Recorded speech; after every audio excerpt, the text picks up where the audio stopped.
మేము ఈ ఆశ్రమం పెట్టినప్పుడు 3 కీలకమైన విషయాల మీద దృష్టి పెట్టాలి అని అనుకున్నాం. ఒకటి విద్య, రెండవది వైద్యము, మూడవది విధానము.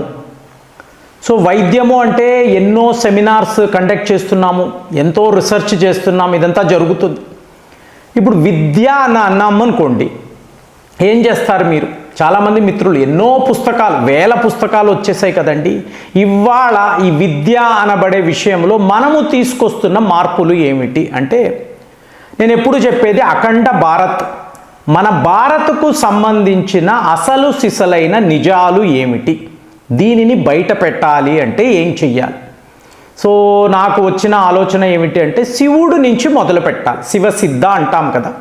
సో ఈయన కాలము ఎప్పుడు, ఈయనను ఎందుకు ప్రపంచమే తమ దేవుడుగా కొలుస్తున్నారు, ఎలా ఇది జరిగింది? ఈ ప్రయత్నాల్లో మీరు చూశారనుకోండి, చాలా చాలా ఇంట్రెస్టింగ్గా మీకు ఎన్నో విషయాలు. సో మీరు కూడా దీని విషయంలో చాలామంది మిత్రులు కామెంట్స్ పెడుతూ ఉంటారు. కానీ ఏ డైరెక్షన్లో మీరు వెళ్ళాలి అంటే అంత ఈజీ కాదండి. ఎలానంటే, మీరు శివుడు యొక్క ఉనికిని ఎలా ప్రపంచానికి తెలియజేస్తారు ఆధారాలతో. ఇప్పుడు ఇతిహాసాలు, పురాణాలు వేరు, చరిత్ర వేరండి. చరిత్రను బేస్ చేసుకొని మీరు ఎన్ని పుస్తకాలైనా రాయొచ్చు, కానీ చరిత్ర అనేది ఎప్పుడూ కూడా నిజముగా ఉంటుంది, ఆధారాలతో ఉంటుంది కదా. సో ఈ ప్రయత్నంలో ఇప్పుడు చూడండి, హనుమంతుడు అని మాట్లాడతాం. ఈ వీడియో యొక్క మెయిన్ టాపిక్ ఇదే కదా. సో ఈ హనుమంతుడు అన్నప్పుడు చూడండి, ఈయన వాహనము ఒంటె అని మాట్లాడాం. నేను ఒక షార్ట్లో కూడా పెట్టాను, ఒంటె ఎలా అవుతుంది అంటే, మీకు కిష్కింద అన్నప్పుడు అడవి కదా, అక్కడ ఒంటెలు ఉండవు కదా. సో ఆటోమేటిక్గా మార్తానియా అనబడే ఒక దేశం. సో ఇదే హనుమంతుడి దేశం. ఎందుకు అంటే, మార్తానియా నుంచే మారుతి అనబడే మాట వచ్చింది.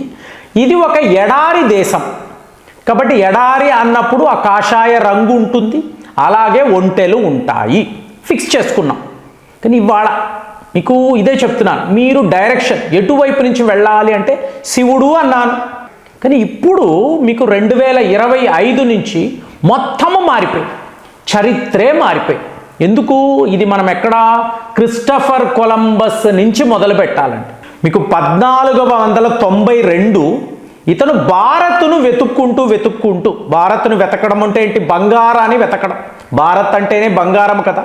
సో ఏదో ఒక రకంగా ఈ బంగారాన్ని కొల్లగొట్టాలి. చూడండి, అప్పటి నుంచే వీళ్ళ ఈ దుష్ట బుద్ధి ఉంది. కానీ వీడేమయ్యాడు? నేరుగా అమెరికాలోకి వెళ్ళి ల్యాండ్ అయ్యాడు. అక్కడ ఈస్ట్ హాండూరస్ అనబడే ఒక ప్రాంతం అండి. సో ఇవాళ 2025లో వీళ్ళు చేసిన రీసెర్చ్, అక్కడ మనుష్యుల అడుగులు, వాటికి సంబంధించిన ఆధారాలు అక్కడ కనిపించాయి.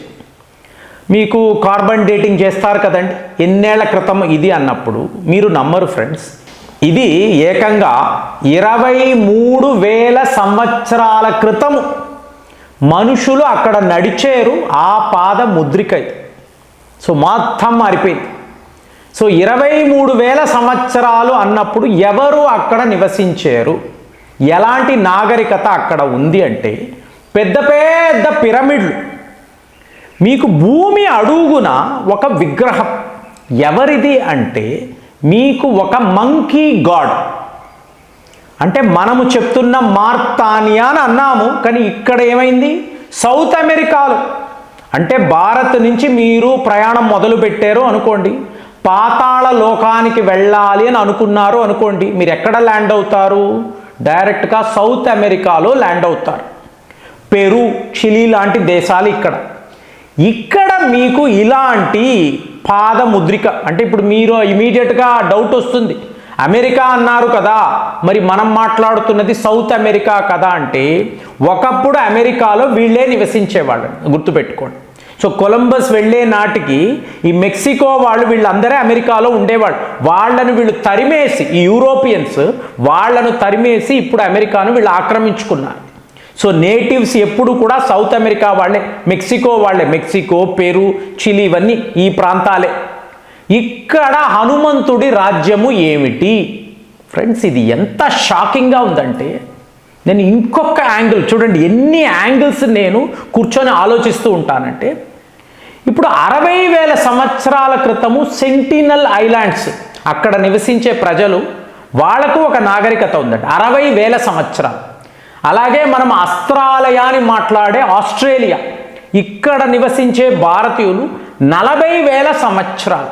ఇప్పుడు మనం ఏం మాట్లాడుతున్నాము, 23,000 సంవత్సరాలు ఇక్కడ పాతాళ సౌత్ అమెరికా అని మాట్లాడుతున్నాం.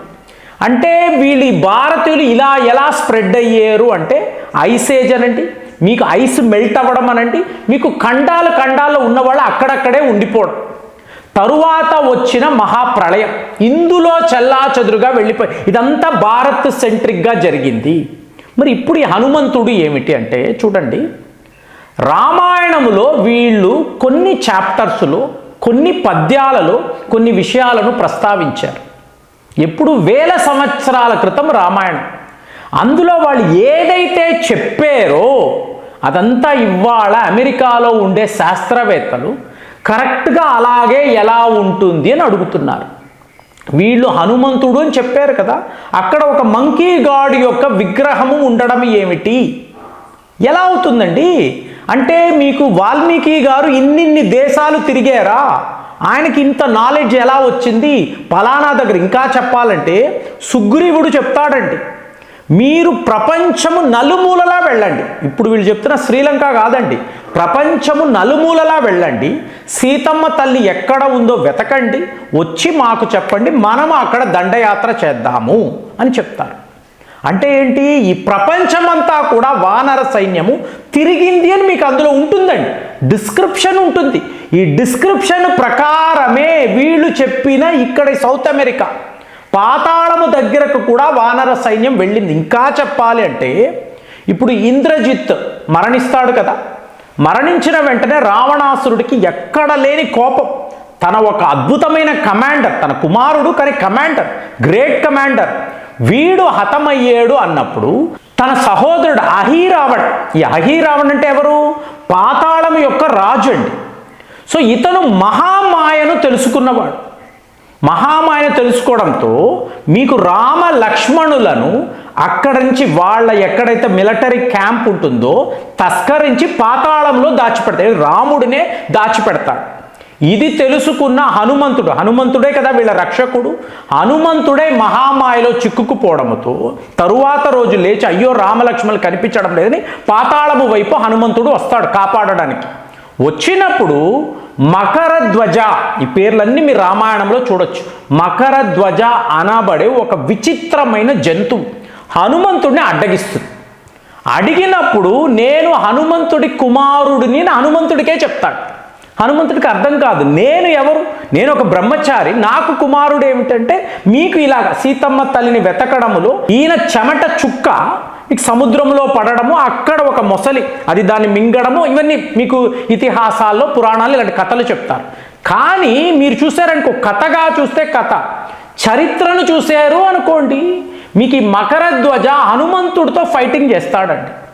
చేసిన తరువాత హనుమంతుడు అతన్ని ఫ్రీజ్ చేసి రామ లక్ష్మణులను కాపాడి వెనక్కి తెస్తాడు. అప్పుడు రాముడు చెప్తాడు, ఈ మకర ధ్వజానే పాతాళానికి నువ్వు రాజుగా చెయ్యి, చేస్తాడు, హనుమంతుడు చేస్తాడు. అక్కడ నివసించిన ప్రజలు ఉన్నారు చూసారా, వీళ్ళే హాండ్రూస్ ప్రజలండి. అంటే అక్కడ ఒక నాగరికత, ఎవరి నాగరికత, హనుమంతుడి నాగరికత. కాబట్టి హనుమంతుడి రాజ్యము ఇది అని చెప్పి ఇవాళ ఎప్పుడో 1000 సంవత్సరాల కదా, ఇంకా చెప్పాలంటే రామాయణాన్ని రాసినది ముందు హనుమంతుడే, తరువాతే వాల్మీకి. ఈ నిజం చాలామందికి తెలియదు. కాబట్టి మరి ఈ హౌండ్రూస్ అనబడే ప్రాంతము ఇదంతా హనుమంతుడి దేశము అని చెప్పి ఇవాళ కొత్తగా శాస్త్రవేత్తలు చెప్తున్నారంటే మన రీసెర్చ్ ఎటు నుంచి ఎటు వెళ్ళాలి ఏమీ అర్థం కావడం లేదు. మరి మీకేమైనా అర్థమైందా? మీరు ఈ లీనేజ్, ఈ లింక్ని పట్టుకొని మీరు కొత్త కొత్త విషయాలను చెప్పగలరా? కామెంట్స్లో ట్రై చేయండి. మళ్ళీ కలుద్దాం. జై హింద్.